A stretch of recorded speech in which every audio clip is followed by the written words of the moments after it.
Good evening, it is 5 p.m. and this is Today in YGK on CFRC 101.9 FM, broadcasting from Lower Carruthers Hall on Queen's Campus in Kingston, Ontario. Today in YGK is brought to you by your CFRC News Collective, Ara Macaulay, Jessie Bell, and Jenny Hinch. CFRC's news programming is made possible by the generous support of the Community Radio Fund of Canada, the Local Journalism Initiative, Queen's University Career Services, and for our podcasts, Smith Engineering at Queen's University. I'm CFRC's broadcast journalist Ara Macaulay, and here are your local news headlines.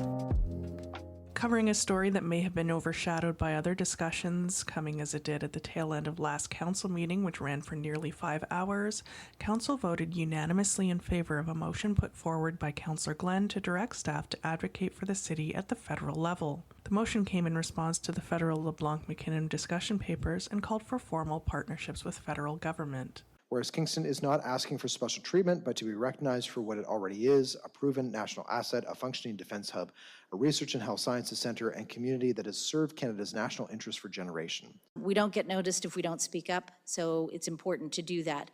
On May 8th, the Government of Canada launched an engagement period to propose a simplified and accelerated process for federal regulatory reviews, citing current timelines that can see decisions on federal reviews exceed 12 months.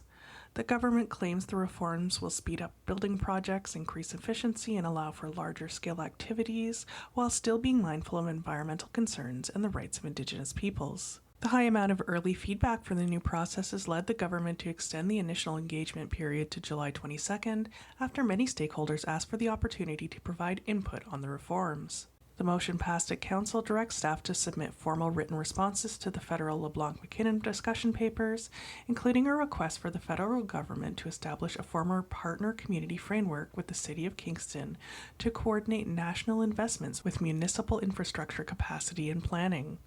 Councillor Glenn spoke to the motion, citing the impacts and opportunities these changes bring, and argued why advocacy beyond the federal Canadian municipalities, FCM, is required. So the reason for this motion is that things are moving very quickly, and as a city, I think it's incredibly important that we make sure that we are advocating appropriately for Kingston.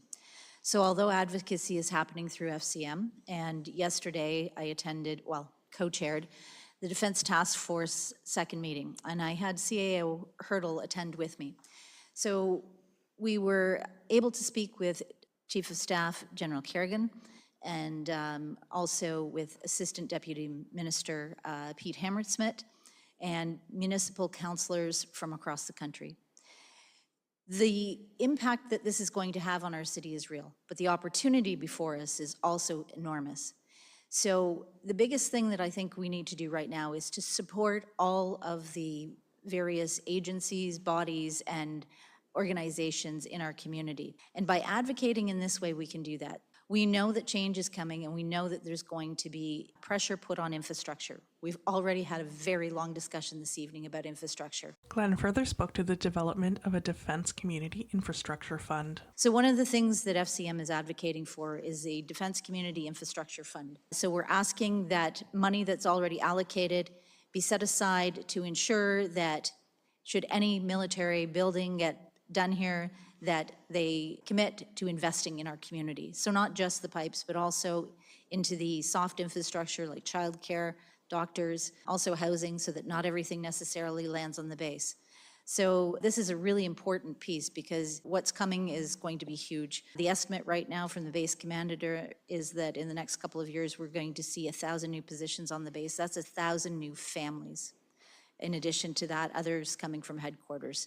So quite a number of people, and then there'll be all the supports that go along with it. The motion points to the City of Kingston's position at the intersection of national economic and security architecture, citing Canadian Forces Base, CFB Kingston, the Royal Military College, RMC, Queen's University, Kingston Health Sciences Centre, a growing cybersecurity and AI sector, and Kingston's designation as the 5th busiest Via Rail station in Canada. The federal government has earmarked $81.8 billion in new defense spending through Budget 2025 and $6.6 billion in targeted industrial investment, including the Alto high-speed rail project through the Defense Industrial Strategy. One of the positions that I think is important for us to take is to flag our interest in being a trade corridor. So the LeBlanc-McKinnon papers are very specific on this. I think it's it's important for us to put our names forward and say that we really want to do this. And last but certainly not least, we have talked ad nauseum about rail. Now is the time to also emphasize how critically important it is that we have appropriate rail service to Kingston. Our primary product from the defense side is going to be people. It's going to be individuals who are innovating, who are creating the next great thing, who are actually providing that innovation to the defense. We've got to be able to get those individuals in and out of here easily. So if we're going to expand the number of people on the base, if we're going to be able to bring experts in and out and allow them to collaborate together, they need to be able to get here quickly and easily. The motion argues that ambition at the national level must translate into partnerships at the local level, stating the federal government cannot build 125,000 new defense jobs, modernize national supply chains, and construct a 60 to 90 billion high-speed rail network while leaving communities that host its military bases, train its officers, conduct its defense research, and carry its passengers to absorb the consequences on property tax revenues. The turnaround time for these is quick. Everything is going to move at light speed. So the Kingston Economic Development Corporation has already had a meeting by the base with several military community members attending to speak to small and medium-sized businesses about how they can engage and how they can benefit from what's to come. So it's important for us, again, to provide that support by indicating our interest in being partners. So although this is happening again at the national level, it's important that we speak up as a community because we are one of the key hubs here. We could really bring some amazing things here to the city that would impact us economically in an incredibly positive way. That wraps up your headlines for this evening. Next up is Jesse Bell with your CFRC Sports Desk. This is Jesse Bell with your sports report brought to you by CFRC Power Plays. July marks the official start of the NBA offseason, and as such, we have a number of huge trades to discuss, so we will be focusing on that for this July 1st edition of the Sports Report. The first trade announced that will be made official later next week is one that has been brewing for a very long time, as the Milwaukee Bucks have finally found a trade partner for their disgruntled superstar and former MVP, Giannis Antetokounmpo. Giannis and Bobby Portis will be traded to the Miami Heat for Tyler Hero, Khalil Ware, Jaime Jaquez Jr., Kasparis Jakushionis, the draft rights to Miami's 13th overall pick Nate Ament, as well as a number of draft picks including Miami's 2031 first-round pick, 2033 first-round pick, 2033 second-round pick, and a pick swap between the two teams in 2030. This is an interesting trade for both teams, the Bucks acquiring a lot of young talent and future draft picks, whereas Miami shed a ton of cap space, a lot of depth, and obviously a lot of future picks to pick up one of the 5 best players in the NBA today. This was not the only blockbuster deal announced, as there is a 4-team trade involving the Minnesota Timberwolves, Charlotte Hornets, Brooklyn Nets, and Chicago Bulls. The Timberwolves will pick up superstar point guard LaMelo Ball alongside Josh Green and the 33rd overall pick in the draft, Isaiah Evans. The Charlotte Hornets will acquire Naz Reid, Minnesota's 2033 first-round pick, Minnesota's 2029 second-round pick, 2032 second-round pick, 2033 second-round pick, and a first-round pick swap in 2028, a first-round pick swap in 2029, and a 2030 first-round pick swap. So a lot of picks and Naz Reid going to Charlotte in exchange for LaMelo Ball. Brooklyn will acquire Julius Randle from the Minnesota Timberwolves, as well as the draft rights to Joshua Jefferson. And the Chicago Bulls will acquire Nick Claxton from Brooklyn. So a complex 4-team trade, but what ultimately matters most is LaMelo Ball, fresh off his best season in the NBA, is being paired up with another superstar guard in Minnesota's Anthony Edwards. That's a wrap for today's Sports Report, brought to you by CFRC Power Plays. Have yourself a happy Canada Day.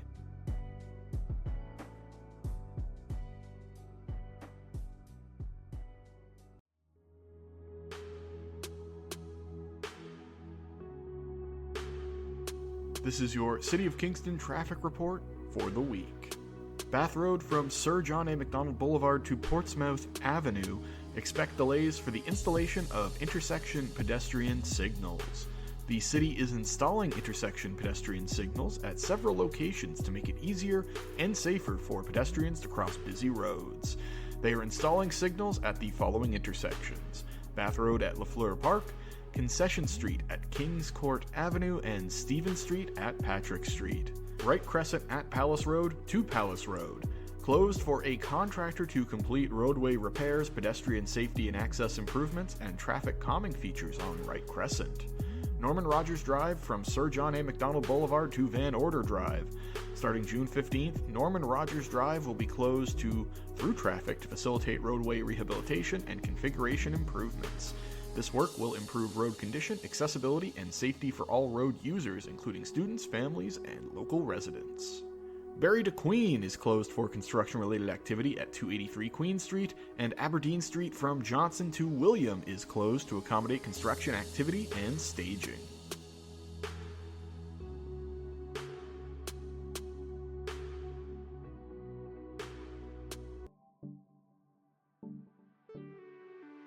This is Jesse Bell with your Environment Canada weather report for the Kingston region. We begin with July 1st, Canada Day, and what a warm Canada Day it has been. High of 28, largely sunny conditions with a very slight chance of a thunderstorm. Feeling closer to 34 with that max UV index of 10. Thursday, July 2nd, we've got more warm weather in the forecast. Mostly sunny and humid. 28 is your high, feeling closer to 35, again with a UV index of 10.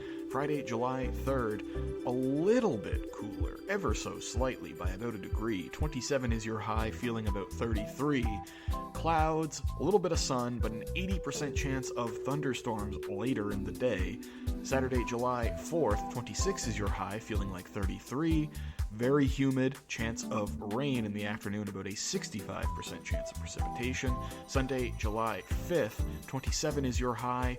Very humid, high risk of a thunderstorm, 75% chance of rain, UV index of 6. Monday, July 6th, cooling down just a little bit. 26 is your high with a 75% chance of rain, feeling closer to 30, quite humid. Tuesday, July 7th, 26 is your high with a 55% chance of rain. And Wednesday, July 8th, 25 is your high with about a 60% chance of precipitation in the forecast. That's a wrap for your Environment Canada weather report for the Kingston region.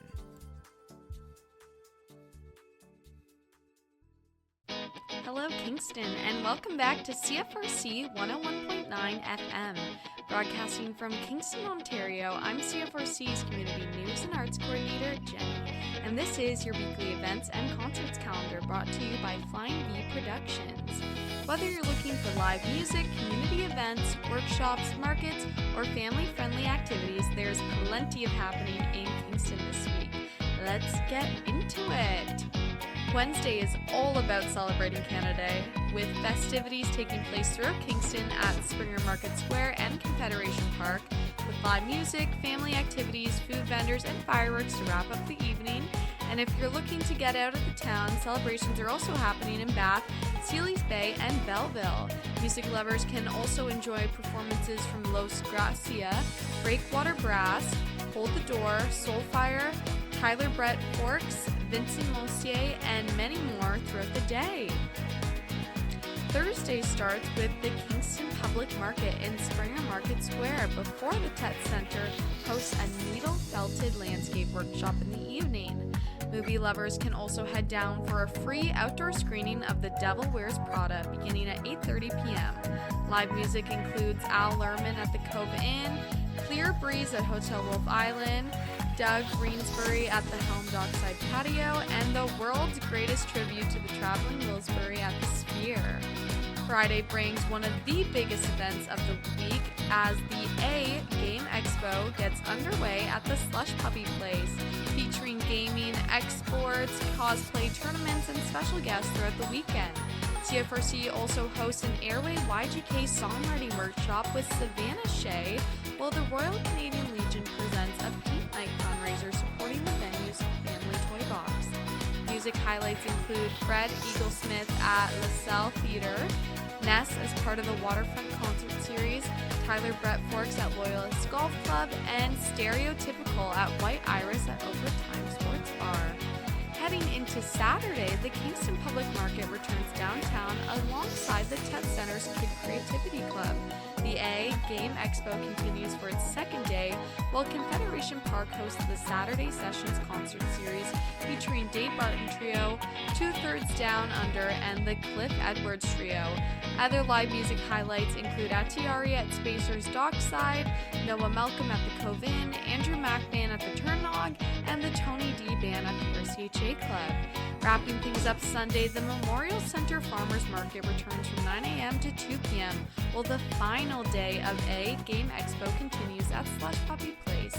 Live music includes Purple Diamonds at Time Out Bar, Head Over Heels at the Cove Inn, and live band karaoke with the Oreos at the Merchant Tap House. That is your weekly events and concerts calendar for June 29th through the July 5th. For more information on these events, visit the CFRC website and keep it locked right here on CFRC 101.9 FM. The events calendar is brought to you by Flying V Productions, bringing live theater, comedy, and unforgettable entertainment to audiences across Kingston. Be sure to check out their upcoming shows and events throughout the season. I'm Jenny. Thanks for listening and have a great week, Kingston. Thank you for tuning in to CFRC's local news programming. To revisit episodes of Today in YGK and listen on the go, be sure to head to our podcast network at podcast.cfrc.ca. Today in YGK is brought to you by the generous support of the Community Radio Fund of Canada, the Local Journalism Initiative, Queen's University Career Services, and for our podcast, Smith Engineering at Queen's University. Be sure to stay tuned for more CFRC programming coming up next.